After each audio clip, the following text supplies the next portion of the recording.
혼나는 것과 처벌받는 건 다른 얘기잖아. 6개월 낳았을 땐 나도 과하다고 생각했고 이건 낙인이 찍히는 거라고요. 애가 막 울고 막 엄마는 울고.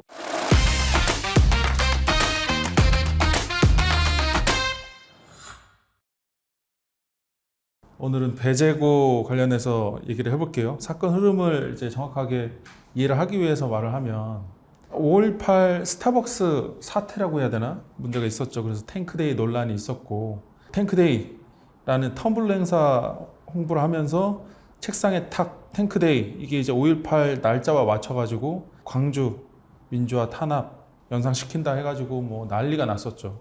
근데 그로부터 며칠 지나지 않아서 한 달?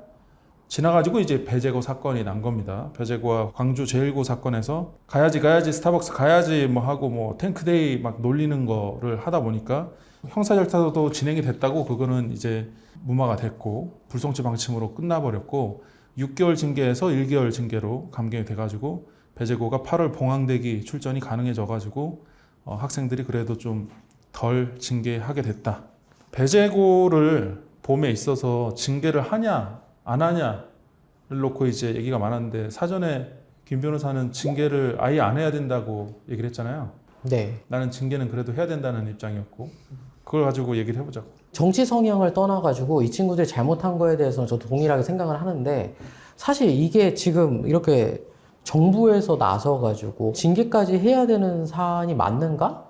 라는 생각은 좀 들어요. 저 개인적으로는. 그러니까 이거 말고도 어떤 명예를 훼손하거나 모욕에 대한 문제가 발생하는 사건들이 다 있는데도 불구하고 거기서 이렇게 징계가 이렇게 심각한 경우가 대부분이 없거든요, 사실. 실제 우리가 다른 사건 같은 경우 비춰봤을 때.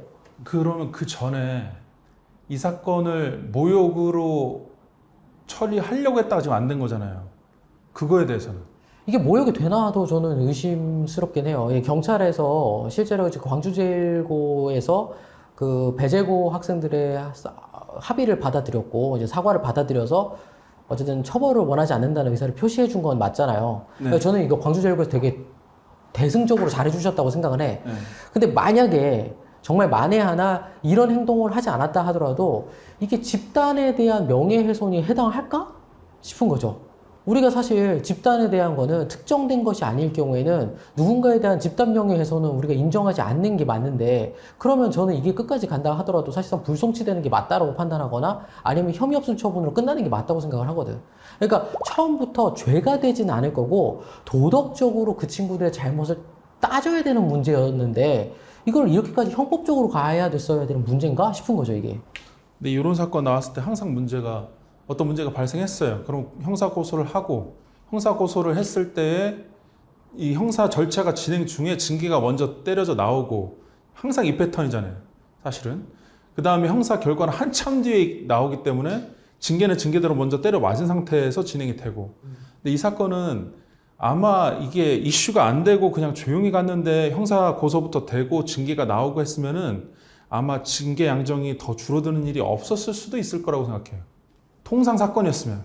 근데 이제 처음에는 배재고가 너무 좀 잘못했다라고 불이 확 났다가 근데 또 반대편에서 이게 약간 정치적인 거를 섞으면서 아이들을 가지고 이거를 징계를 이렇게 하는 게 맞느냐는 반대 여론이 너무 커지다 보니까 뭐 반성도 하고 뭐 사과도 받아주고 하면서 이제 징계 양정이 떨어진 게 아닌가 이렇게 생각이 들고 저는 그래도 그러니까 스타벅스로 문제가 된 사실을 가지고 한 달 만에 이걸 가지고 썼다는 건 분명히 뭔가 의식이 있고 의식이 있는 상태에서의 잘못은 분명히 있는 거고 그냥 잘못은 잘못대로 하고 근데 이걸 정치 논리로 끌고 가지는 않아야 되겠지만 잘못한 거에 대한 책임은 어떻게든 지게는 해야 되는데 그게 징계가 적정하냐에 대해서 6개월 낳았을 때는 나도 과하다고 생각했고 지금 1개월은 나는 적정하다고 생각해요. 7월 20일자로 감경됐다라고 얘기를 하고 있어요. 그죠? 근데 지금 문제가 뭐냐면 그래 1개월 감경 뭐 이 정도면은 아이들이 실제로 뭐 대회를 못 나가거나 하는 문제가 없을 테니까 다 괜찮아 라는 분위기도 또 있는 걸로 알고 있는데 우리 사건을 한번 기준으로 보자는 거야. 이게 가장 기본적으로 우리가 어떤 아이들이 절도를 하거나 폭행을 하거나 명예훼손하거나 모욕을 하거나 여러 가지 범죄를 많이 저지르는 아이들을 우리가 소년범이라고 부르잖아요. 네. 이 소년범에 대해서 우리가 실제로 형사적으로 어떻게 처벌하느냐를 봐야 되는데 수원가정법원에서 발생했던 사건들 중에서 실제로 제 의뢰인이 이거보다 좀 더 심각한 범죄를 해서 그래서 처벌을 받는 상황이 됐어. 그런데 그 재판부가 어제 들어가자마자 저희는 이제 그때는 보조인이라고 부르는데 보조인에 대한 의견서는 다 읽어봤습니다. 제가 한마디 먼저 하겠습니다라고 하고 그 어머니랑 아이한테 거의 한 20분을 막 맹폭을 쏟아놨어요. 네가 막 그러면 돼. 뭐 이 새끼야 너 나쁜 새끼야. 뭐 이렇게까지 얘기는 안 하셨지만 그런 식의 얘기를 막 하셨단 말이야. 그러니까 애가 막 울고 막 엄마도 울고 그래놓고 결정이 난 게 뭐냐면 불처분 결정이었어요. 이게 불처분 결정이라는 게 뭐냐면 약간 무죄 같은 거라든지 아니면은 잘못한 건 맞는데 처벌을 받을 정도는 아니야. 그러니까 우리가 어떤 뭐 몇 호 처분 이런 걸 안 할게. 불처분할게. 처분 안 할게. 이런 결정이거든. 이걸 하는 이유가 뭐겠어? 그러니까 얘가 저지른 범죄가 그렇게 심각한 범죄는 아니고 누군가를 모욕했든 뭐라든 간에 그랬을 경우에는 크게 혼내고 그 다음부터는 안 하게 이제 교육을 좀 제대로 한번 해보자. 이게 소년법의 취지인데 아무리 고등학교 3학년, 2학년, 1학년 애들이나 한다고 해서 뭐 지적으로 다 밝혔다 하더라도 그냥 누군가에게 어린 나이에 그냥 군중 심리에 이렇게 휩쓸려가지고 어떻게 보면 명예훼손과 모욕을 했던 행동이 정말로 이렇게 징계까지 가야 되는 거냐? 1개월이라도. 저는 이게 이상하다는 거예요. 아, 1개월 징계가 뭐가 어때서라고 생각하시는데 얘네들은 이제부터 좀 웃긴 얘기지만 얘네들이 기아 타이거즈 들어갈 수 있다고 생각합니까? 못 들어가요. 이렇게 되면. 그래서 얘네들을 어떻게 구별을 할 건데, 아, 얘네들 1개월 정직받은 게 나중에 확인이 된다고 하면, 얘 1개월 정직받았어? 얘 뭔데? 아, 배제고. 얘 그때 있었던 애네. 이렇게 하면 끝난다고. 되겠지, 이건 낙인이 찍히는 거라고요. 그러니까 아이들이 잘못한 거에 대해서 어른들이 훈육을 하고 혼내는 건 맞는데, 이걸 이렇게 공식적인 절차로 징계를 하고 혼내는 게 맞는지 나는 이건 진짜 모르겠다는 거야. 단체로 어떤 사건이 터졌을 때 보면 주동자가 있고 이게 공모한 애들이 있고 그냥 주변에 앉아있던 애들이 있잖아요. 그러니까 어떤 학교 폭력이 딱 터졌는데 뭐 이제 1대1로 싸우는데 주변에서 둘러싸고 있거나 아니면 1대1로 싸우는데 구경했거나 한 애들도 다 동조한 걸로 보고 다 징계가 가버리잖아요. 학교 폭력 사안으로 가보면. 근데 이제 그렇게 학교 폭력을 갔을 때에도 주동자랑 좀 이렇게 양정이 좀 나뉘는 편인데 이 사건은 그냥 덩어리로 학교 배제고가 문제다 이렇게 돼 있거든요. 근데 배제고가 진짜 아쉬운 게 제가 대학생 때 그쪽으로 과외를 가서 그 동네를 조금 아는데 남자애들 키우기 굉장히 좋은 동네로 돼 있어요. 그래서 걔 중에 또 공부를 꽤 하는 애들이 배제고에 있어. 물론 이제 그 야구하는 애들은 야구 전용으로 또 따로 뽑긴 했겠지만 하여튼 좋은 학교로 돼 있어요. 나 좋은 학교 맞아. 왜냐면 내가 사실 이번에 저 이사 가잖아요. 네. 강동구 쪽으로 이사를 갈까 해서 막 그쪽 아파트도 좀 알아봤었는데 그때 가장 메인이 됐었던 게 이거 배제고였어요, 나도. 그 정도로 명문인 건 맞아. 근데 이제 배제고 아이들이 전부 다 어떻게 보면은 그러니까 광주의 그 혁명을 전부 다 집단으로 모욕한 애들이 돼버리는데 전체를 이렇게 때리는. 네, 이렇게 되는 거는 좀 문제가 있지 않나? 이거 언론도 너무 심한 거 아니야? 이렇게 되면은? 저는 나눴으면 좋겠긴 했어요. 주동자랑 그 다음에 이게 너무 명확한 게 자 애들이 어떻게든 정신적으로 상대방을 흔들고 어떻게든 이기려고 막 난리를 쳐가지고 최근 이슈가 된 걸 끌어다가 할 수 있어요. 원인 제공은 나는 인스타일 거라고 생각은 하는데 하여튼 애들이 인스타 보면서 아 광주 제일고 뭐 해가지고 그냥 같이 섞어보자라고 생각한 애가 있었을 거고 그걸 얘기한 주동자가 있을 거야. 그 다음에 걔가 이제 구호를 원래 자기들 쓰는 구호에다가 입혀가지고 입히니까 애들도 그냥 때린다 생각하고 같이 동조해서 움직이는 애들이 있을 거고 분명히 그럼 양정이 달라야 되고 여기서 중요한 게 그걸 했는데 교육하는 이제 코치진들이 바로 제재를 했어야 되는데 풀어 냅뒀어. 저는 이제 이거는 큰 문제라고 생각해. 이거는 성인들의 영역이니까 이 양정을 좀 달리 해가지고 했으면 좋았을 텐데. 그럼 나 거기서 그러니까 성인 의사, 그러니까 코치든 감독이든에 대해서 1개월에 대해서 어느 게 정직을 해. 왜 니들이 제대로 교육 못 시켰으니까. 이거 어른의 책임으로 가야 되는 거지. 이게 왜 애들 책임이냐는 거야. 물론 걔들이 혼날 짓 한 건 맞지만 혼나는 것과 처벌받는 건 다른 얘기잖아. 어른은 말리지만 않은 거고 행위자가 있는데 행위자 처벌 안 하는 것도 안 맞잖아요. 우리 다른 전례들 다 봤을 때는. 그렇긴 하지. 그렇긴 한데 그래도 이건 너무 과하다. 내가 생각했을 때는. 근데 6개월은 저도 6개월은 이건 말이 안 되는 수준이다라고 생각을 했어요. 왜냐하면 주동자를 가리지 않고 그냥 한 방에 때리니까.